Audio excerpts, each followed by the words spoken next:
Welcome, everybody. I'm doing the robot. To another goddamn horror podcast. I am one of your hosts. I am Ryan Danley, coming to you from a gorgeous, sunny Portland, Oregon, or as we just decided, West Williamsburg. Mm-hmm. Deep West Williamsburg. Deep West. Yeah. West Williamsburg. This is the coolest podcast in the world because we got Brooklyn and Portland covered. Like, I mean, we got fancy shit here. You know what I mean? Like, we eventually we're gonna have to get like just a podcast cat from like Austin.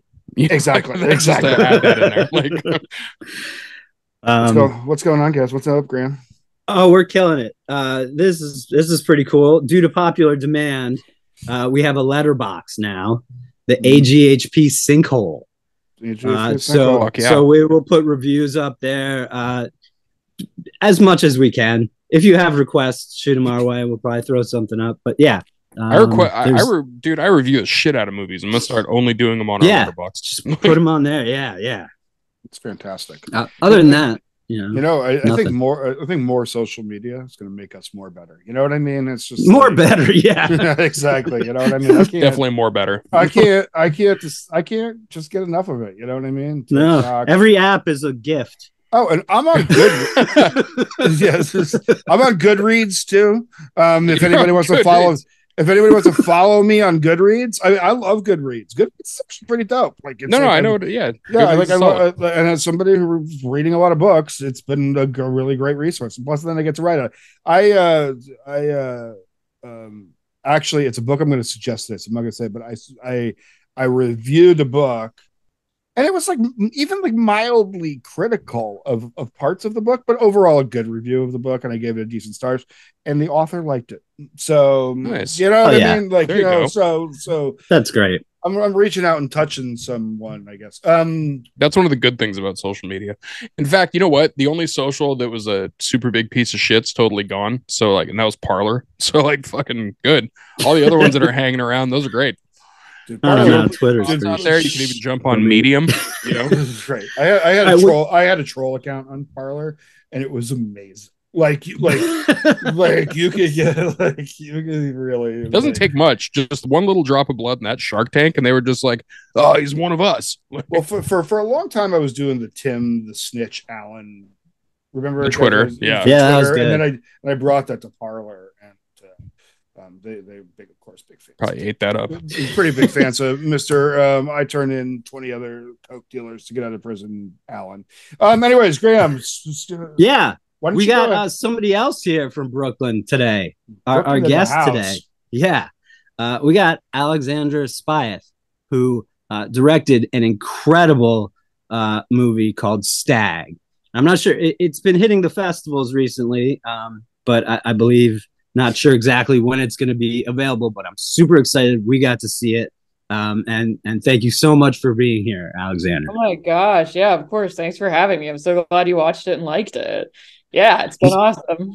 Loved it. I saw it at the Panic Fest film festival recently because I stream those things. Whenever those fests have a streaming availability, I'm all over that. And my wife and I saw this, and we were absolutely floored by the performances.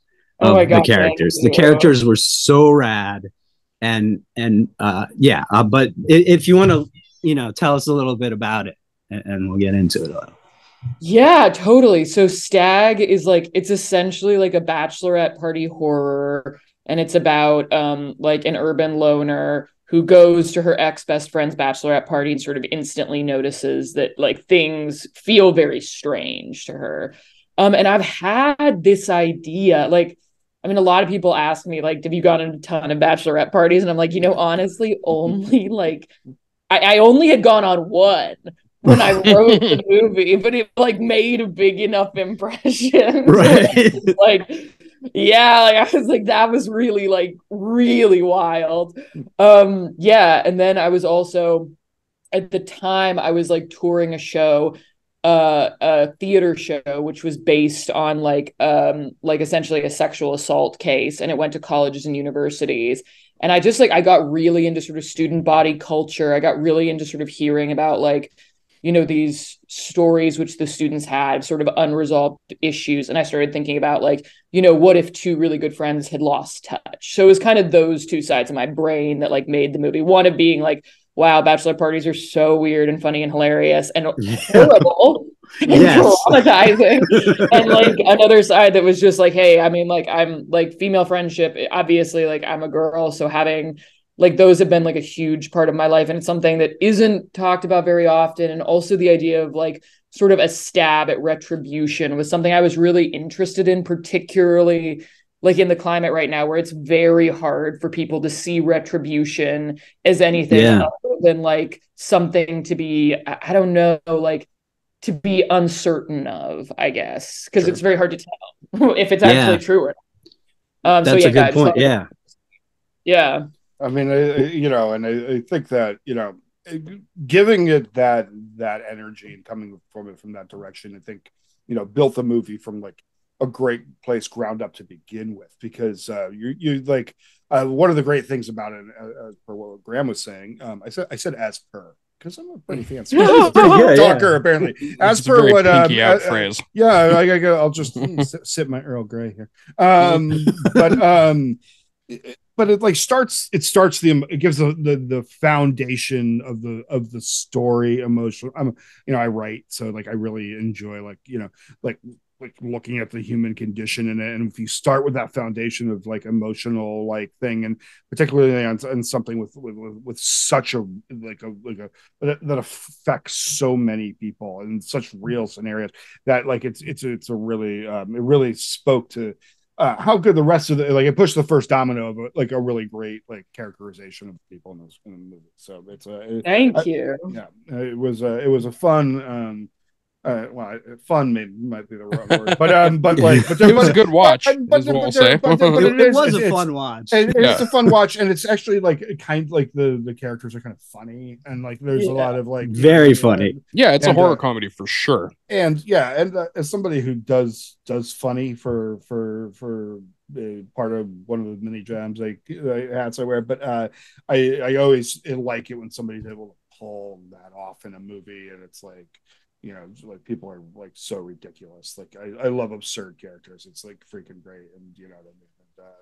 And also, I want to mention this because both me and Ryan being stand-up comics, I can tell you there are very few scenarios that enter a comedy club that are more horrific than a bachelorette party. If you're on stage, it's the worst, dude. If you're on stage and a bachelorette party walks in, you're just like, well, fuck this show, I guess. Like this is not the worst. I mean, honestly, the bachelorettes in the party are like, fuck this show. They are. Yeah. They are. Both parties. They have like a 9-drink minimum. It's like, oh, it's like a standoff. Right.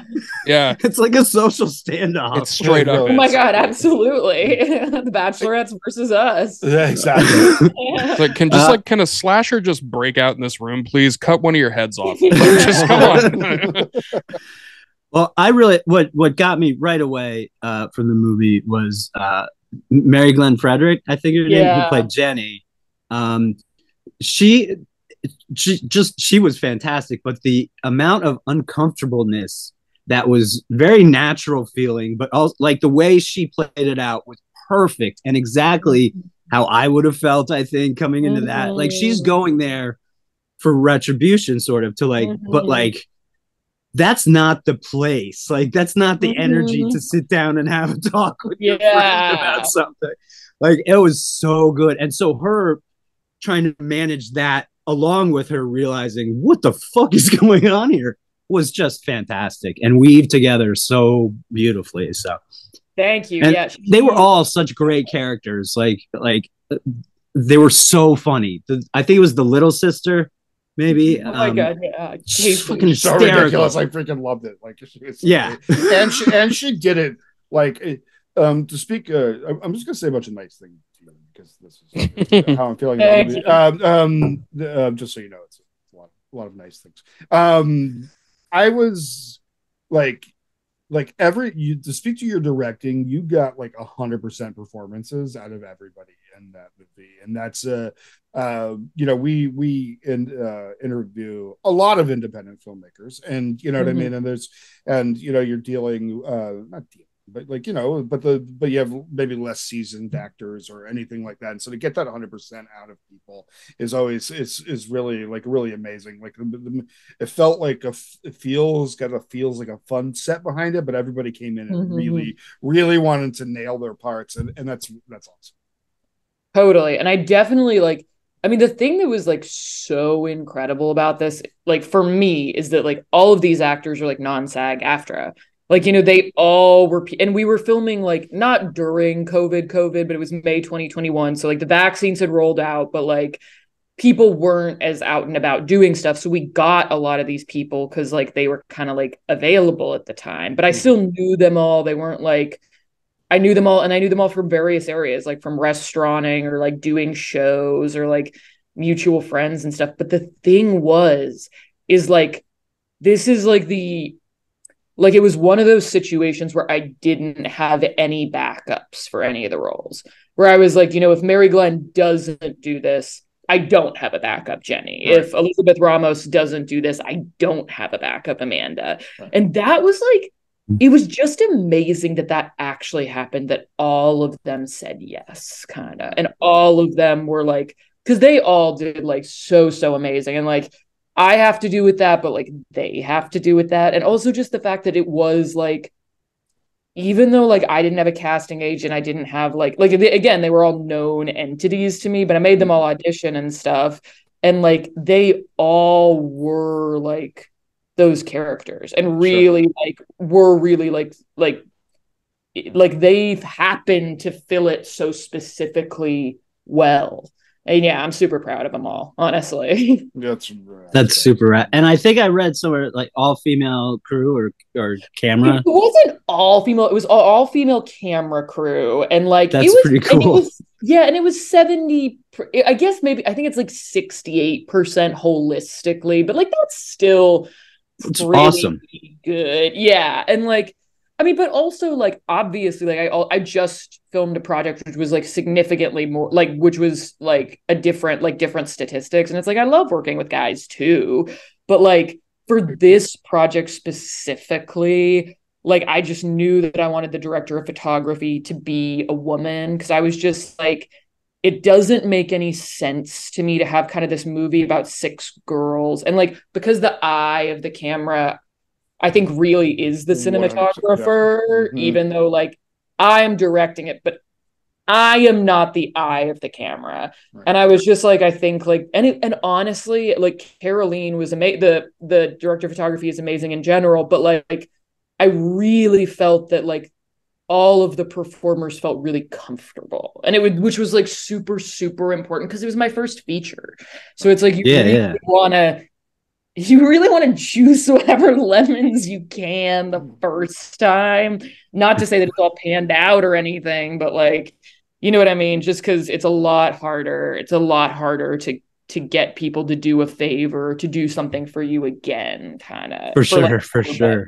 Yeah. Well, I think it's super cool that it was a mostly female production. And I think like for a lot of stories, I think it needs to come from that perspective, and so like it maybe not need, but like it's going to be way better and hit a lot better, I think, for the most part. I've been really into what I watch and listen to these days is female fronted hardcore or whatever, any type of music where it's a woman singing, and women directed horror is kind of really killing it. There's a handful of dudes that are still doing well, but like all the great movies that are coming up, I'm like, oh shit, another woman director. This is fucking fantastic. So, and they're getting better. Like the movies are getting better because of it.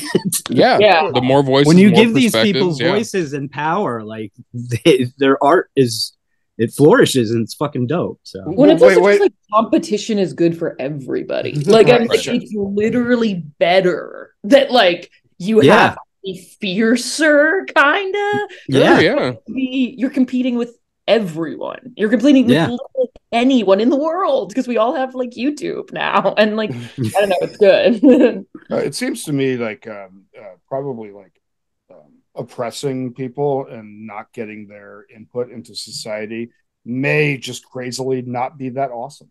You know what I mean? Like you know what I mean? Like saying like this group of people's minds aren't welcome into the conversation or into the thing. And it's like, weird how that fucks everything up. Yeah. And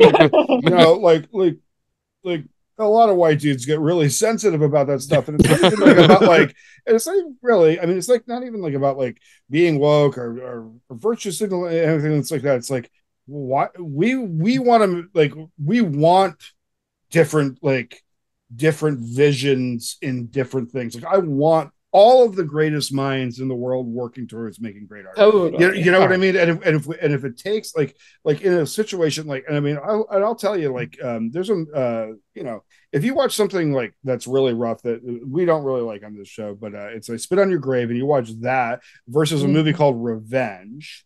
I don't know if you've seen Revenge, which is I honestly haven't. I gotta see it though. But it's a woman director, and it's basically the same story, but just filmed through the female eye of basically, because like those assault revenge fantasy movies are a little weird in general, but this is kind of skirt the line sometimes, and of like what are we really watching here, and but that movie Revenge is filmed and it's like such a different experience with it, just a billion times better. It's just a billion times fun better. And it's just like so when you talk about like making movies by the eye, it's like, yeah, I'm filming an all women's bachelorette party, and they're going to be dealing with something very common and issues that are something that, so why wouldn't we want to try to just make this from the people who can understand it, and that will give it the real slice. Right. Yeah, that's totally. And like I think it was just like, it was like there were men on set for sure, and like all those guys were also like amazing, like sweetest, awesomest like people in the world, every single one of them. But it was just like I felt like sort of like holistically, because like the picture of the movie is like holistically female, like the picture of Backstage should be like holistically female. But it's like, I definitely am like, hey, I definitely want to keep working in that way for sure. I'm not saying like that's my one time with like, right. But like, I could see a world where I would be like, hey, for me it might be an advantage this time to work with like a male director, like, where it's like, for sure, yeah, because it's like, I don't know, like the thing I just directed, it was like written by a male, so it's like in my mind, like it's, and it's just different types of people, but it was super cool. It was awesome. And like I definitely, like, I will say, like, Stag was one of the most peaceable, like from start to finish kind of like sets I've had, where it's just like we all did kind of get along and like it was just like it was a pretty no issue set. So I would definitely like repeat the experience for sure. No, I love that because that comes through in the movie when you can tell that the cast and crew were having fun doing it, even in the most brutal stuff. You'd be like, oh, they were putting it in, like they were having a good time. And that's like part of it too, like being like, oh my god, like I mean, like somebody said this to me recently where they were like, yeah, horror fans are like the nicest people ever. And I was like, that's so true. Like, I don't know. It's just like you go to all these fests and everybody's so nice, but everybody's like, oh man, like the blood pouring, gushing out. So yeah, we love it. Like, it's awesome. The movie that Ryan brought up with Revenge. There's a part, something happens in the film where they had to get more blood because they ran out of blood, and they were talking surprised that they needed more too. It was a lot of fucking blood. And there's like interviews and stuff where the director is talking about that, and they were like, it was hilarious because they had to stop shooting and be like, oh fuck, you know what? We need more blood, guys. We need. Oh my God. And everybody like laughed about it. You've got like this dude that's covered head to toe in just like sticky, dripping blood, and he's naked, like, as it's happening. So he's just like, all right, cool, I'm gonna go back to my trailer for a little bit, and like, yep, this is like, they were having fun and enjoying it. One thing I wanted to bring up about your movie, though, about Stag, is that, so first off, your roles in the movie were writer and director. Yes. Okay. So with movies like this, and I won't get into what the budget was, but with lower budget movies, like, and stuff like that, there's kind of a blessing and a curse with it to me. Mm-hmm. So in the sense that, what I mean by that is that sometimes if somebody's coherent in the writing, you can make a movie with a lower budget that makes the characters like so much better, because it allows you to give it more room to breathe and everything like that, which is what you did with this movie. Like, the characters, they were mapped out so well that like it works like from start to finish. You know what I mean? Like, it's never one of those ones where you're just like, nah, just like fuck those people, like, where you don't care necessarily about them. And I think you used your resources so well to make that fleshed out as well as you did, because it made the whole movie super enjoyable. Thank you. So just kudos to you on that, because like I said, I know that's a difficult thing sometimes, especially with horror, like horror comedy also. Like, if you're gonna have that little tongue-in-cheek like note to the, to it, sometimes it is hard to make audiences give a shit, whether it's good or bad. Give a shit, like, it's tough to do that sometimes, and you knocked it out of the park with that. Thank you. Yeah, I don't know, I mean, I definitely designed it like knowing, and then I am the writer, so like I had a big audience with what the script was gonna be. Like, and it's, and for me, just because like I just knew realistically, although I would have loved to be like, hell yeah, A24 is like funding my first movie. Like, I was just like, I don't like, I'm not sniffing that on the horizon at this moment right now. So it's looking like it's going to be more like in this range. And like, I just thought that, I did spend a lot of time on the script. Like, I felt like it was really, really strong. But honestly, like, my producer and I, like, the biggest part of it was getting like the location, honestly, which was something that was really specific. And like, because we were filming sort of during COVID in like 2021, there was a huge desire for because it had used to be set in like a big house, right? Like a la like Get Out or something. But then like, as sort of COVID realities were working out, and the fact that just like, you couldn't have anybody share a room, like, and also it's just like, so the reality would have been we would have had to get like 3 like house properties, which like just becomes like incredibly expensive. And we like looked around and like we found this camp, and like, so I rewrote it for that. But I do think like the setting really sells, like, so I mean, the actors do, but like the location is like up there. Yeah, the location rules. Really, like, agreed. Yeah, it absolutely rules. And also, that's something you can do with movies sometimes also, where the setting becomes a character. You know what I mean? Like, and that's kind of what this movie did. Like, where you look at where they're at and what they're doing and how they're interacting with it and everything, and it's almost like the location / setting, whatever you want to call it. It's a very integral part of the whole feeling of the movie. So yeah, like I said, knocked it out of the park on it. Thank you. Yeah. Big ups like camp. So did you like grow up like a horror fan? Were you like a VCR kid? I was not. I was in essentially I've been an actor. Like, the origin story is like actor, like, wasn't getting work in New York, started making web series, and then kind of got addicted to it. But I had, like, in my other works, I'm usually like the lead, but like, I just got more and more into it, to the degree that I was like, okay, I really want to teach myself kind of how to direct. And like, it's just really hard to be in something and direct it and write it. So I was just like, I'm going to take myself out of this one. But this honestly was my like crash course in like horror movies. Cause like, obviously, like, I watched a ton of horror movies literally just to be like, okay, what's happening in The Invitation that like also happens in It Follows? Like, what are usual like thematic pictures that things end on? Like that kind of stuff when I was writing it.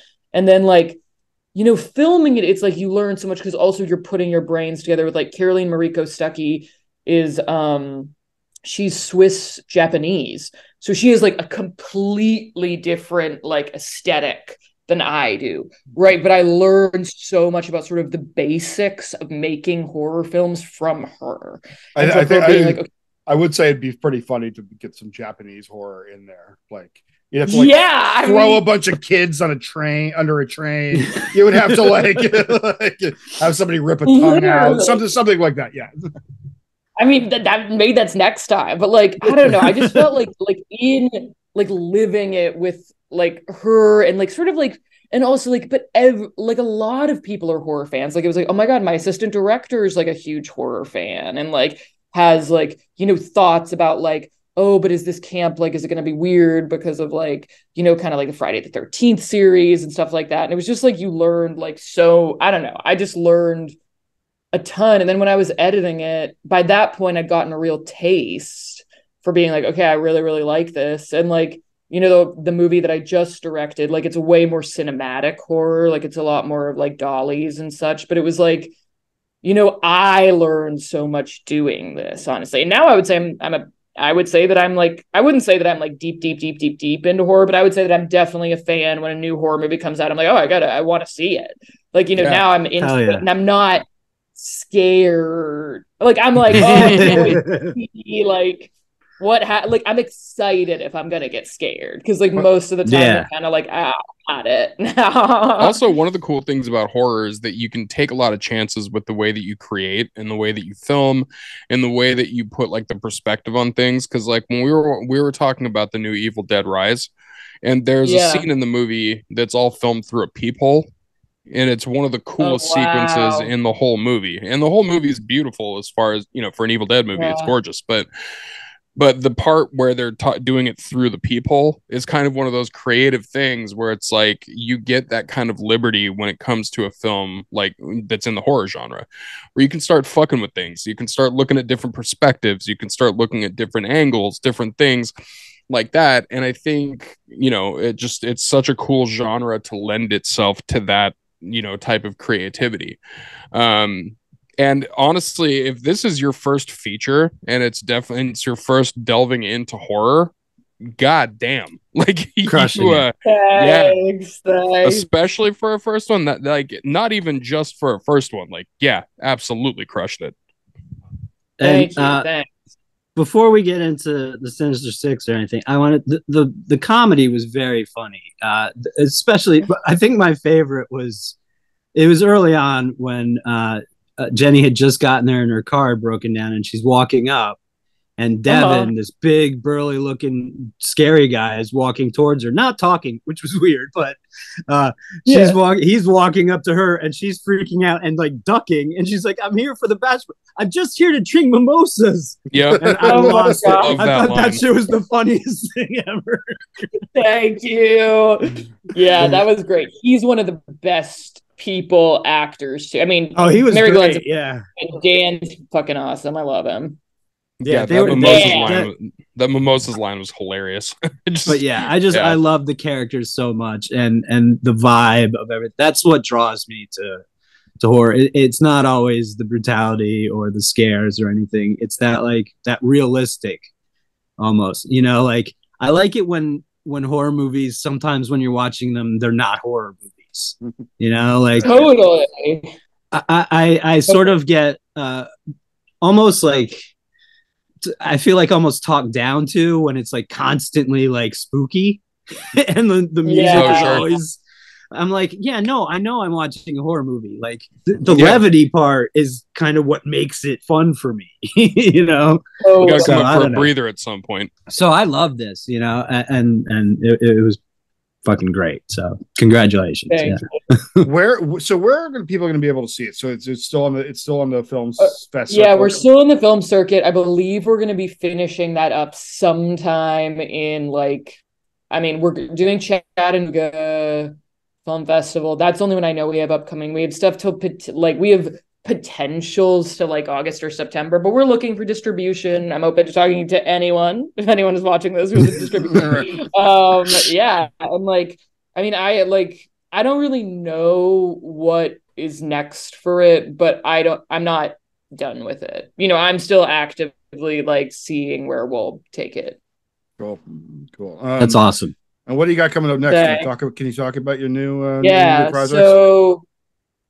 So I just finished directing I Know Exactly How You Die in January, which is a horror which is written by Michael F. Corey. It's a totally different horror. I think it's like it's like in the way that this one is about toxic femininity, that one is totally about like toxic masculinity. It's all set in Days Inn. So it's like, and as opposed to like Stag, which I feel like is like, you know, everybody goes and they all have this agenda. Like this is all about transience and all about like depression, but it's super, super cool. I love it. It's like, it's a very, very cinematic horror, and it's definitely the best looking thing that I have ever directed. I love Stag. And then the next movie I want to make, I've finished, this one isn't a horror, but I want to make a movie called Immaculate, which is about a GameStop manager who discovers that she's going to birth the second coming of Christ. So it's like a high concept, like stoner, like religious movie, essentially. It's like Dogma, the video game. I love it. Yeah, exactly. Sounds and like rad. Yeah, I mean, I really like it. I think it's I mean, I wrote it, but I'm proud of it. So yeah, that's what I'm looking to do next, and we'll see what happens. Boy, I Know Exactly How You Die looks rad. I can tell you this, like those types of titles. I'm looking at the synopsis of it. IMDb. Yeah, and it looks really cool. Those types of titles are some of my favorite ones, where it's like, I know exactly how you die. John dies at the end. No one lives. Like where I might be a serial killer. Yeah. Like literally. We need to talk about Kevin. Like shit like that. Like where it's just oh my god, yes. Those types of titles, I'm already in. I'm like, I'm fucking. Let's go. Like let's go for it. You should. Oh my god, yeah. No, I mean, it's a great fucking title. Yeah. You should read books by Eric LaRocca. He's got a title called "You've Lost a Lot of Blood," which is great. He and everything he writes. Things have gotten worse since we spoke. You've lost a lot of blood. We can never leave this place. He has all titles like that, and I love it. It's like that's pretty rad. You've lost a lot of blood. Like you had me. You lost a lot of blood. There's no way I'm not getting that book. You know what I mean? Totally. Wouldn't it be fucked up? I love a long time. If you open up that book, wouldn't it be fucked up if it was actually about the Red Cross just really needing donations? Like, you know, fucking bait and switched me, man. All right. Well, you ready for the Sinister Six? You think you can? I am as ready as I will ever be. All right. First one: Freddy or Jason? Freddy.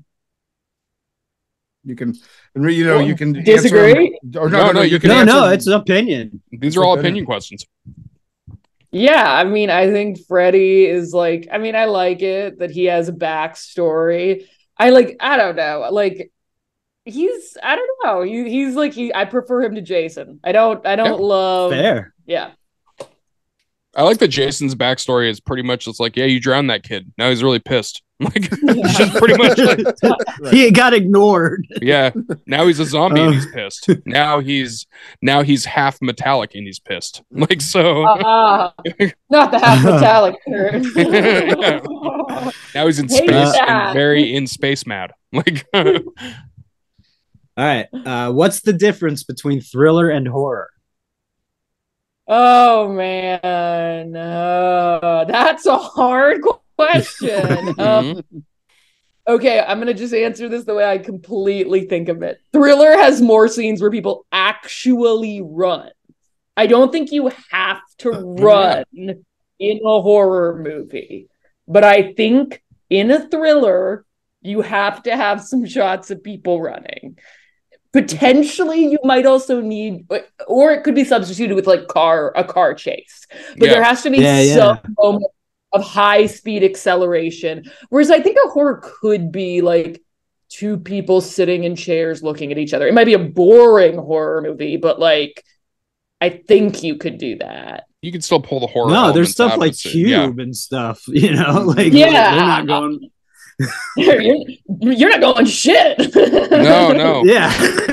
One of the anywhere. One of the most unnerving and scariest horror films I've ever seen, I think would border on thriller, but I definitely put it more into psychological horror, is the movie Buried. Buried with Ryan Reynolds. He's in a casket the whole time. I haven't seen this. Really? Yeah. The entire movie from start to finish is filmed in a casket, and it's just Ryan Reynolds in that casket. And it is fucking nerve shredding. Yeah. It's nerve shredding. It's one of those things. Surprisingly good. Yeah. And Ryan Reynolds, surprisingly, in that one, not funny at all. He has not a single dick. Could be. Yeah. Nope. Stakes are so high. All right. What horror movie influenced your taste the most? I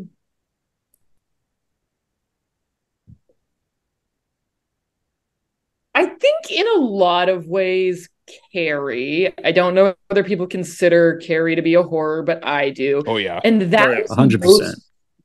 Yeah, I would say that's mostly because I think of the acting as kind of like wild. Like you're just, my God, like they are going there, and it's like good, but it's like so big, and like I you know, it's just, and that's like one of the things, like what you were saying about like looking through the peephole or whatever. Like that's one of the things I love about horror too, is there's like more opportunity, or even like it would not be like something like Pearl that influenced me the most, but even like that acting is like melodramatic sort of, and I like love like horror allows for like more operatic kind of acting. Yeah, 100%.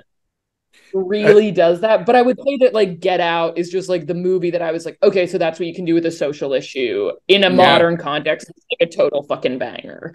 So like I never cannot say like, and like big credit to Get Out for being like, okay, that's like, you know, that was really fucking relevant. And that's like the first time that I feel like I'd been tow truck hit over by being like, oh, durr. Yeah. You know, like, that could be really cool to do something like that, you know? So I think Get Out is really just one of the greatest movies ever made. And my God, it's so good. It's so good. And I think horror. Oh, go ahead. Even on our last episode, I was talking about. I watched if you ever have the opportunity to watch the Hot Ones with Daniel Kaluuya, where he's you know, he got that part because he could cry that same tear on 5 takes. My God! Freaking believe that like bro, like you don't have to be that amazing. Like that's amazing, but you don't got to be that amazing. Anyway, but yeah, I think Get Out is original and modern day masterpiece. And you know, and it hits on so many, you know, and it hits on so many amazing social issues and that you know haven't been in the genre in a while. Yeah, just I can't think of this. And I think going back to what you're saying about horror, like I think it's the only genre that can accept and sort of bring in every other genre. Like, you can have any type of movie and it also be a horror. But you can't do that with really every. Totally. So I saw a movie recently that someone quantified as a horror document or a documentary horror. And I was like, that is like exactly what that was. But it was a documentary. Right. Yeah. Like, and it was like crazy. There was a movie called I want to say it was called The Nightmare. And it was about sleep paralysis, and it was an actual like it was a docu film, like it was a documentary-ish, mostly documentary film. And terrifying. It was fucking dude, it was one of those ones where after you watch it, you're like, all right, well, the inside of my eyelids are terrifying now. Like yeah. All right. If you could erase one movie from existence, what would it be? It doesn't have to be horror. God. It doesn't have to be horror. And this is our most can be anything. Have to be horror, and this is our most passed on question. You can. This one's the tough one. This was the tough one. Because some people, and I understand, I don't want to, erase art from the world, but other people are like, some people let me take out a list. Yeah, I have so many. Yeah, I mean, it is. I would say that my first reaction is, quote, like, I don't want to erase art from the world, but I am trying to think of something, because like I also God. Yeah, that's right. Yeah, I'm like, you know what? I'll tell you what, Alexandra, while you think of that, guys, I have to change my answer. I have to change my answer from what I originally said, because when we first did this, I originally said I spit on your grave. And you know what? I'm still going to stick by that, because fuck that movie. But it changes now because of a recent movie, and that's the new movie Nefarious. Oh, that's right, dude. Fuck that entire movie, and also that was the bait and switch. Dude. One, yeah. Their fucking marketing. That was the biggest bait and switch horseshit thing that they could have done. And on top of that, it was also a very bad movie. So it was just like it was like, if you bait and switched me and the movie was entertaining, then I would have been like, you know what? You got me. Good marketing. Good for you. Well, I'm still stuck. See, I couldn't think of one because I don't like to eliminate art, and I couldn't think of anything that actually movie, deserved it. Dude, that movie is so I said Scream just because the chaos effect would be insane. Oh yeah, yeah. But I see what it would do. I would never erase Scream. I love the entire series. I offer. I'm like, honestly, I don't have an answer, unfortunately, because it's weird. My brain is going to being like, oh, I guess I could erase like The Lion, the Witch, and the Wardrobe, the PBS versions, but I'm like, no, that's like the only reason I would think of that is because like they raised me. You know what I mean? Like, yeah, no, that's fair. Even the movies that I fucking hate and I literally like despise, I'm like, I can't like destroy them. They're my reason for being a filmmaker, is because I'm like, we need better than this shit. Exactly. I would get rid of Birth of a Nation and everything Rob Zombie's done. Yeah, I mean, those are fair fucking answers. Yeah, I guess like. Yeah, like the Triumph of the Will, I guess, the Lenny Riefenstahl. There are movies that made the world worse, and and more propaganda, all that. You know what I mean? But also, I also believe Rob Zombie's movies made the world worse. So, anyways, we can go on to the next question. All right, are ghosts real? Yeah, definitely. Nice. All right, I love that. 100%. Like. I love that was an immediate. I don't know that I have a story, but I'm just like, I just am like, I couldn't sort of understand how they wouldn't be. You know, it's like kind of in the vein of like, well, so many cultures talk about them and have stuff about them. Like, what, we all just hallucinate the same things. Sure. Like, there must be something. That's a good point. Yeah, I like that. All right, and last one: Midsommar or Hereditary? Oh, definitely Midsommar. Midsommar's up there with like, movies that like, I wouldn't say that like, oh, it's my favorite horror movie, but it really influenced me, and it really influenced Stag. Yeah. Like, and they're both like fan influences, kind of. I say that, I mean, it's my probably favorite horror movie. You know, like really? I say that you know, for the street cred, Texas Chainsaw, the original, and then like to be cool, You're Next. And then but Midsommar, I honestly like. That's a 3-hour movie almost, and like more, I'm not sure, but it doesn't feel it. I'm enamored the entire time. I think it's fucking gorgeous top to bottom, and the performances, and I love that fucking cult shit. And all in daytime, hell yeah! What the fuck? So I love one of my favorite things about Midsommar is the concept of the reverse final girl. So like with Florence Pugh being the final girl at the end, but also not really being the survivor. Like she is, but not really. Like, you know what I mean? Like she survived, but also when you see that smile, like she's in a fucking prison in her own mind. Like And I think differently about that movie every time I watch it too. Like I pick up on different stuff, and like it's just fun. Yeah, totally. But Hereditary has a child's head. Yeah, Ryan's the Hereditary guy. I'm a Hereditary guy. There is a child's head covered in ants that's shot for like 4 seconds. It's like really like one of the most beautiful. 35 minutes in. 35 minutes in. Like they knock a kid's head off in that movie. And I mean I hate violence towards children or anything like that. But like when a movie will go there, when a movie's just and that's that dude's first movie, and he killed a child, like brutally, mind you, and then showed it. I say, I don't know. I'm a Hereditary guy. I think, and he put ants on her head. Did I mention the ants?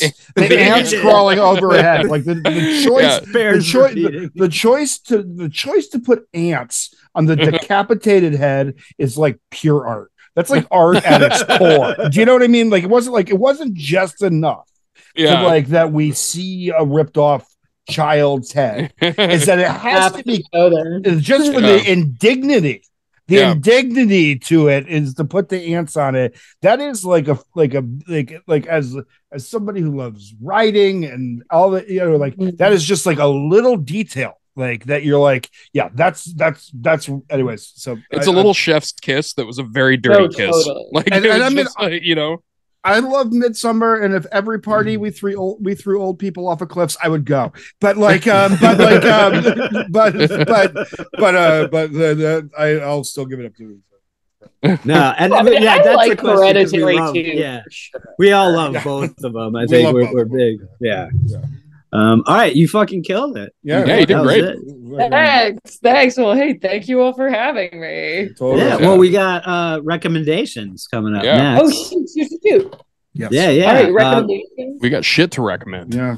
Ryan, do you want to start us off? Wow, I'm starting off. Normally, I have to go last because I'm just the end of the line sort of guy.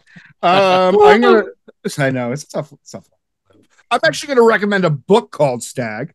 I just read. It's not the same story. It's a different story. It is a novella. And as we talked about last, I'm a huge fan of the novella.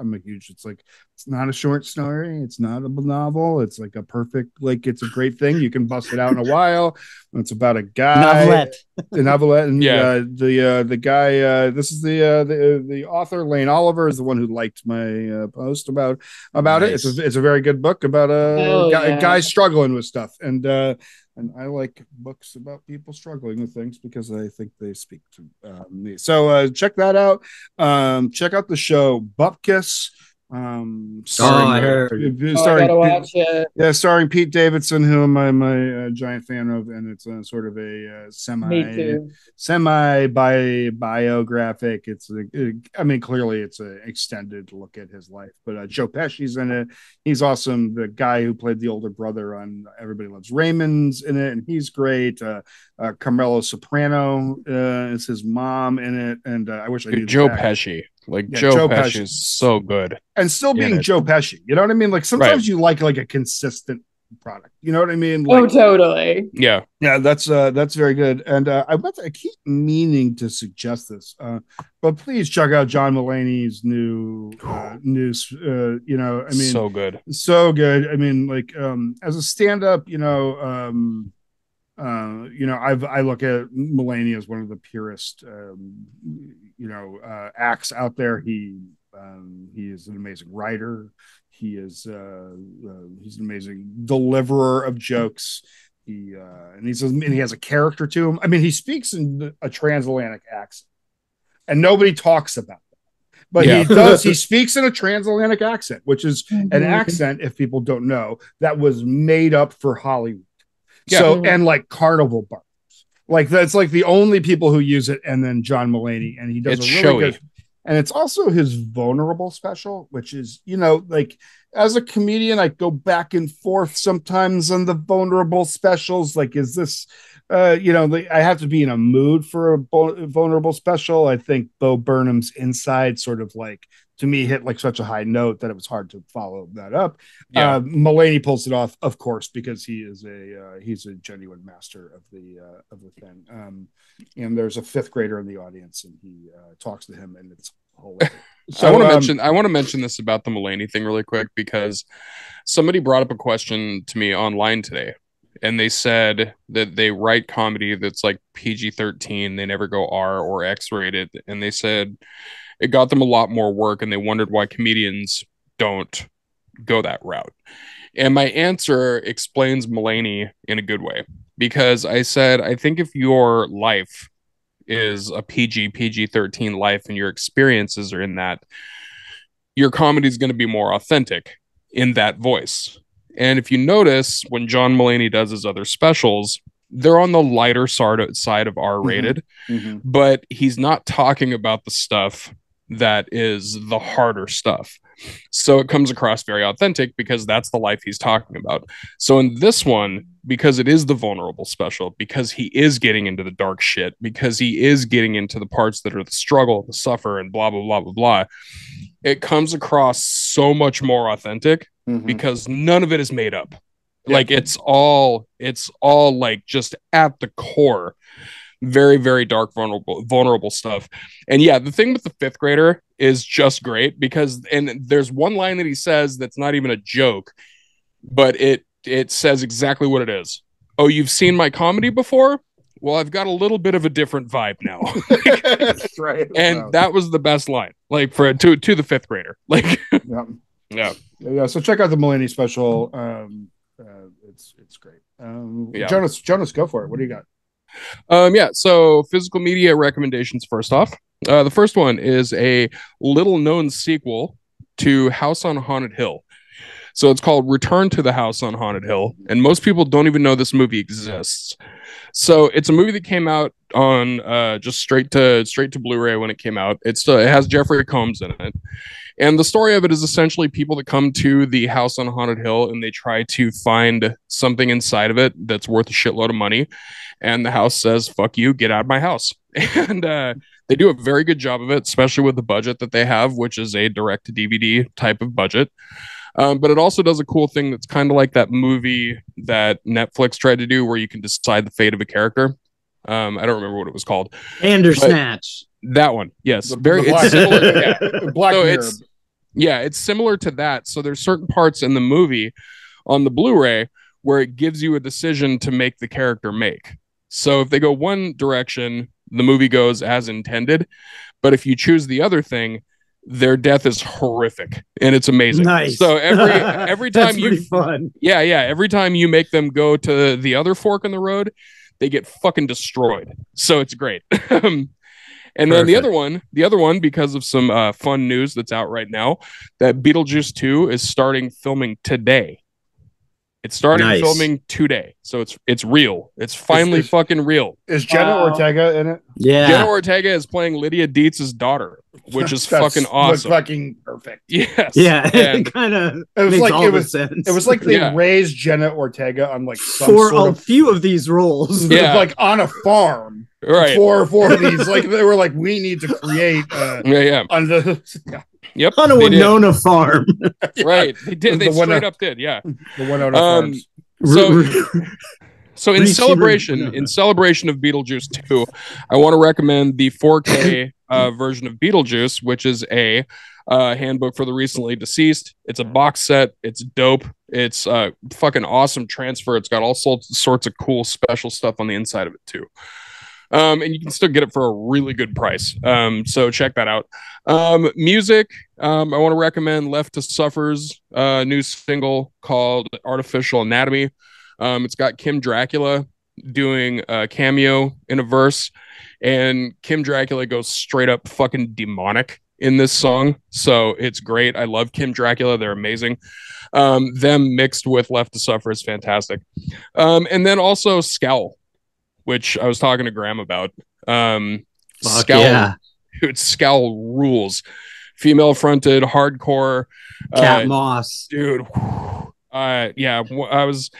I stumbled onto it. I think, Graham, you might have told me about them earlier on, and I just never got I I saw them open for Destroy Boys, and they were killer. And then I saw them at that last hardcore show. Yeah, I just honestly may not have like got around to listening to him at the time, and then a song popped on, and I was like, oh shit! And then I listened to everything that they have to possibly listen to right now, and all of it is a 10. Like all 100%. Of it is so good. Scoundrels. Yeah. So those are my recommendations. Graham, what do you got? Yeah, I got a bunch, but I'll make them quick. I got Clayface for music. Clayface's Ailments just came out. It's like hardcore pop punk, kind of like if Banner Pilot listened to more Crimshire or J Church. It's got like that sort of like early 90s vibe, but it's freaking dope. That's a deep that is a deep cut 90s bands reference. The J Church. The J Church, J Church, the little J Church, like right around the Cringer time of J Church when they left for that project. Anyway, go ahead. It's like 10 people that are like, I totally get that reference. It's true, but whatever. Yeah. This one might do a little better. Danger Faces, Be Damned just came out, a follow-up to Get Loud. And it's just a fucking, they're from Norway, and it's a perfect blend of Every Time I Die and The Bronx.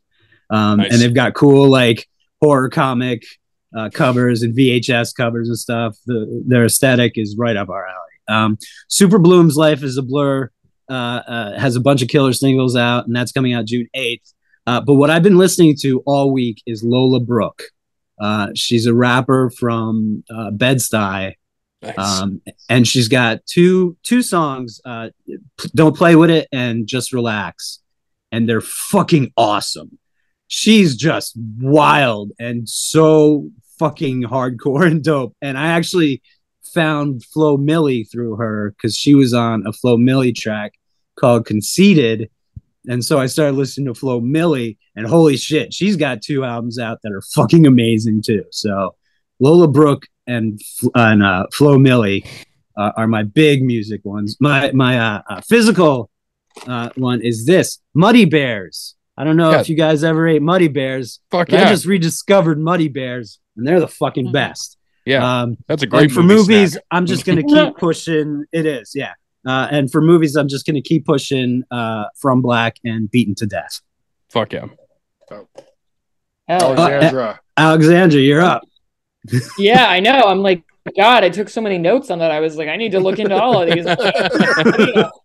I feel like my recommendations are going to be on the hair more basic, but I'll go for it. Okay, so I'm reading Tomorrow by Gabrielle Zevin, which is very popularly read, but I think it's really good. You know, it's all about like video game creators and being somebody who obviously works in artistic mediums with a lot of your friends. Like, I can just relate to a ton of the subject material, and I'm like, the heartbreak, the agony and ecstasy of creation, you know, and I just think it's really well done in its ambition, of the characters. I love ambitious characters. I am, along with the rest of the world, also watching Succession as it rolls out weekly. Yeah. I can't say I will be so sad for the end, but I am with us as we progress. You and Ryan. I'm just the only way that it ends good is they all crash and die in a private jet. I'm just like, what? I mean, like, not like what will happen. Like, I'm on the edge of my seat, but I'm like, what would surprise me so much? But we'll see. Maybe I'll be aghast. And then I cannot tell a lie. I am watching Love Island season 9, which is an underrated season, which happened in the winter. So we're coming up on the high holy Love Island time when the next one will drop and everyone in the world will follow. But so, I'm getting caught up on that in anticipation. Cool. That's not. I just got caught up on Love Is Blind. Oh my God, it was a real banger, wasn't it? Yeah. It was good this season. Graham loves his trash TV. I love my trash. The Challenge, Survivor, any competition. But God, I've been watching. I don't love all reality TV, but I watch I'm loyal to my shows for sure. Yeah. Have you guys ever watched Alone? Alone, yes. Yeah. So good. Alone. Yeah, Alone. I then never saw it, and I just started watching it, and I've watched a couple seasons now, and I like it because it's like these people are like, it's almost like The Running Man, or like one of those movies like where the game show is really like, because it's cool because it's about survival and this and that, but people like they'll medically will come out and see these people and they're like, yo bro, your organs are eating themselves. You're dying. And they'll be like, no, I need this money, let me out here. I'm like, I don't know. There's like, I like watching the survival stuff, but there's a part of me that's like, I don't know if I like watching people like nearly die eating squirrels, because for like cash at the end of it, you know. They're like, just going to eventually eat their clothing, and then it's going to turn into Naked and Afraid. I am a fan of it. Like, don't even tax that money. Like, you know, like if you make it to the end and you did it like eating squirrels and and nearly dying and losing 75, like I don't think we need your money. I think like you earned every penny of that, and so like I don't think it's income. That's just like, all right, we all watched you. You just get that money now. Yep. Totally. Definitely. Alexandra, you are wicked awesome, and thank you so much for making your movie. I can't wait for everybody in the world to come out and see it and have some fun. And thank you to everybody who's around the world who's been listening. The United States has picked up a percentage, which I have like mixed emotions about. Like maybe more people are listening in the United States. We have the most listenership we've ever had. And but United Kingdom still strongly in second place. Canada in third place. New Zealand in fourth. Australia still behind New Zealand. We talked about this last time. Australia, like you're letting New Zealand win, and I know how you feel about that. Germany, we actually, you know what, Germany, we're like we're in the like top 100 of film interview. Oh hell yeah, Germany, which is great. Sweden, we're doing great in. Turks and Caicos Islands still rocking, like still standing strong. Mexico after that speaks to my heart. India, Netherlands, France, Puerto Rico, Taiwan, Brazil, Ireland, Switzerland, and the Czech Republic. You are amazing. Thank you all so much for listening. Like the fact that we're getting out there and doing that means the world to us. Please reach out to us on social media. Crazy. Germany's like well known for their like very taking interviews very seriously. Yeah, I mean, yeah. I don't. I'm gonna just skip everything. They're very serious people. We want to talk about the Patreon too. We got a Patreon with as little as $1. Like if you give us like $1, which is just to be like, you guys rule. Like so that's really all it's for. It's like telling us thank you. Yeah. Well, the Army of the Goddamn consists of Jason Daniels, Jake Jolly, Ron Knobloch, Kristen Pearl, Manny Velasquez, Coleman Rosenberg, Drew Muldowney, Stephanie Gurley, Katie Viking, Chris Fortune, Alan Graham, Bacon Bits the Cat, Angela, and Jasmine Pettit. Fuck yeah. Thank you so much. Thank you all so much, everybody. Oh, yeah.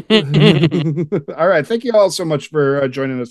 If you're struggling in this life, we all need to do this together. Please reach out and we will hit you back. And we may not have all the answers, but we really want you around. We want you to listen. We'll fucking listen. That's what we'll fucking listen. Like, you know what I mean? We all got to do this together. Horror fans got to stick together, and please take care of yourself, you know? And until we talk again, please go start some fires and break some glass. Thank you.